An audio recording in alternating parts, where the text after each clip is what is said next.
Well, the European Cross Country Championships was a pretty awesome event to watch. I gotta say, I do wish we got to see more professional level cross country races because it's always cool to see some runners that you may be more familiar with seeing running laps of the track going up against the various terrain and scenery of a cross country course. And that's exactly what we got as the European Cross Country Championships made its way to Antalya, Turkey for the 2024 edition of a race that's produced some pretty epic performances. We'll be breaking down what happened here, and we'll start with a man that I think a lot of people were watching and thinking would win this race. No one other than Jakob Ingebrigtsen. There is Jakob Ingebrigtsen, the Norwegian, who is full of confidence.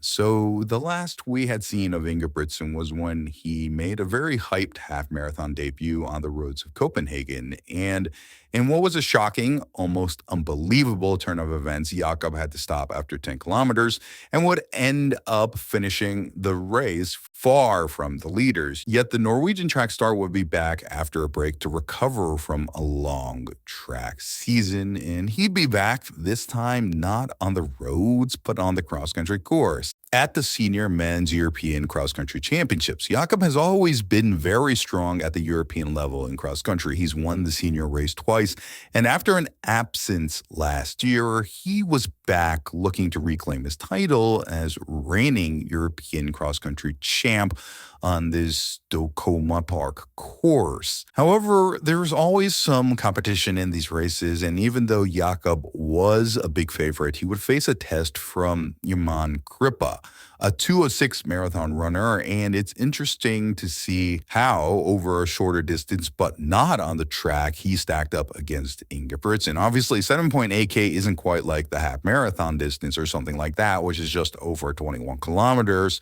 Or Jakob did learn this year that track dominance may not always directly translate to longer road events. But this was a cross-country race, unlike the roads and the track. Kripa did set the tone early in this one, though, as he looked to push the pace along with Milner. Now, Milner is a triathlete, actually, and he has a pretty big aerobic engine, and he looked strong early in this race. The defending champ from last year, Jan Schrupp, would also be up there, and Hendricks would take some time in the lead as well. This one would settle down a bit with a decently large pack up front going into the penultimate laps, and this would be when Jakob Ingebrigtsen was strike and take the lead. The Norwegian really started churning as he hit the bell, and he'd face a challenge from Kripa as he'd really go after this one, and he knew early in the final lap that his only real chance of beating Ingebrigtsen was going hard early. Given Jakob's insane track credentials, if it did go down to the final few hundred meters, it was very likely he would win.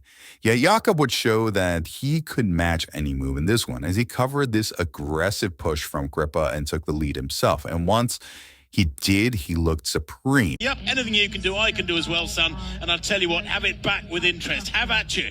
As he just pulled away from the Italian and the rest of the field. This was the Jakob Ingebrigtsen we were used to seeing, one that looks essentially unstoppable and someone able to ease away from fields with a strength that's amazing to watch. And I do think that this was a good start to the season for Ingebrigtsen. Obviously, it's a long ways till indoors and outdoors this year, where he'll contend for titles against the world's best in a world championship year. But this race again showcased how he does have the aerobic strength and finishing speed, as he would take this one by 8 seconds, with much of that being put over the final stretch of the course.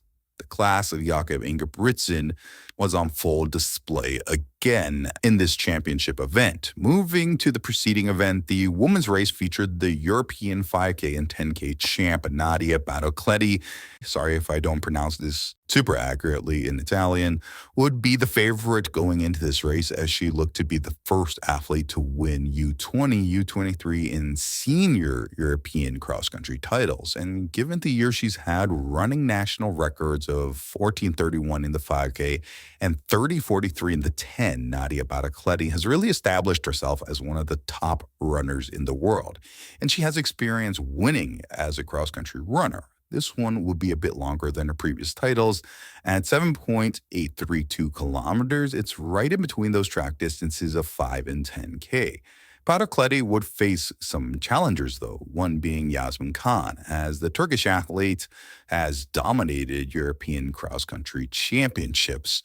This one would get underway, and Madame Trapp from France would take the lead. And being a longer distance runner, Trapp really did push this one early, as she pulled away from the pack. After 3 laps, the chase pack, led by Battocletti and Khan, would close the gap, and once they caught Trapp, a leading group would really emerge, as it would be Battocletti, Khan, Klosterhaven, Maringor, Van Lent, and Trapp, who would hang on well after being caught, but would fall off the top quintet.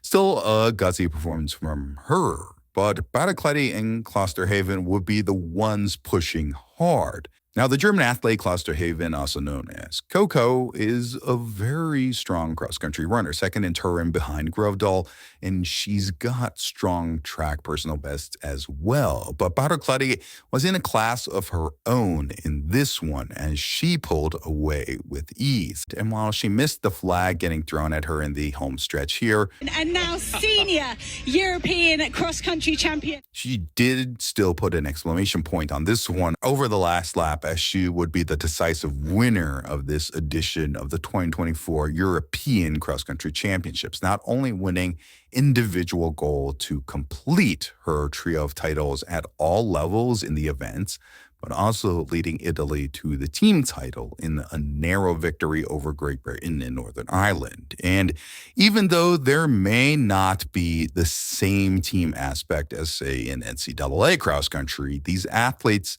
don't train together really for entire seasons or anything like that. There's still some camaraderie between these athletes that you love to see, as that's the really unique part of cross country, the team aspect and scoring all within one race. Overall, the European Cross Country Championships is always a great event that showcases the best talent in the continent, and this year, Antalya, Turkey provided a great spectacle on a unique course that was pretty fun to watch, with all the interesting terrain that cross country can offer. It's a man-made course that's apparently going to be left there as an exercise course for the locals to use after the event. And I think that's a pretty cool way to have sustainability in athletics and making sure that this course is used after the event. And from this championship event, we've seen that European athletics does have its stars that shined very bright in this one, Jakob Ingebrigtsen and Nadia Battocletti. It's going to be interesting to see how their seasons progress as they shift from the grass to the track, as indoors is on the horizon. If you enjoy coverage of the sport like this, we do try to cover it the best we can on this channel, offering some unique analysis and insights. So be sure to like and subscribe if you enjoyed watching. Thanks, and see you in the next one.